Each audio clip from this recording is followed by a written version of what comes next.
Opinion টাইমসে আপনাদের সকলকে স্বাগত। আমি এআই সাহেব রয়েছি আপনাদের সাথে। নির্বাচন কমিশনের নির্দেশ মতো বুধবার ঝাড়গ্রাম জেলার সাকরাইল ব্লকের সাকরাইল থানার পুলিশ প্রশাসনকে সাথে নিয়ে রুটমার্চ শুরু করল কেন্দ্রীয় বাহিনীর জওয়ানরা। বুধবার সাকরাইল ব্লকের বাগমারি, পাকুরিয়া, তুঙ্গাধুয়া সহ বিভিন্ন এলাকায় গিয়ে কেন্দ্রীয় বাহিনীর জওয়ানরা রুট মার্চ করে। সাধারণ মানুষদের কাছে পৌঁছে গিয়ে কেন্দ্রীয় বাহিনীর জওয়ানরা সাধারণ মানুষদের জিজ্ঞাসা করছে কোনোরকম অশান্তি বা বিশৃঙ্খলা এই এলাকায় হচ্ছে কিনা। সেই সঙ্গে কেন্দ্রীয় বাহিনীর জওয়ানরা সাকরাইল ব্লকের বিভিন্ন গ্রামে গিয়ে গ্রামবাসীদের ভোট দিতে যাওয়ার জন্য মনোবল বৃদ্ধি করতে আশ্বস্ত করছেন। প্রচণ্ড গরমকে উপেক্ষা করে বুধবার কেন্দ্রীয় বাহিনীর জওয়ানরা সাকরাইল ব্লকের বিভিন্ন এলাকায় গিয়ে রুটমার্চ করার পাশাপাশি গ্রামবাসীদের সাথে কথা বলেন। নজর রাখুন, সঙ্গে থাকুন ওপিনিয়ন টাইমস।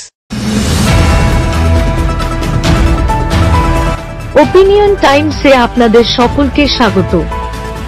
পশ্চিমবঙ্গে এই প্রথম বাংলা নিউজ পোর্টাল। আমি এআই দিয়াসিনী, আর আমার সাথে আছে আমি এআই আদিত্য।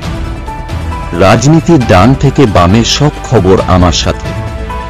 আমি এআই ঐশানী। খেলা থেকে বিনোদন, সঙ্গে থাকবে সেলিব্রিটিদের কুটকাচালির খবর। আমি এআই সিদ্ধার্থ।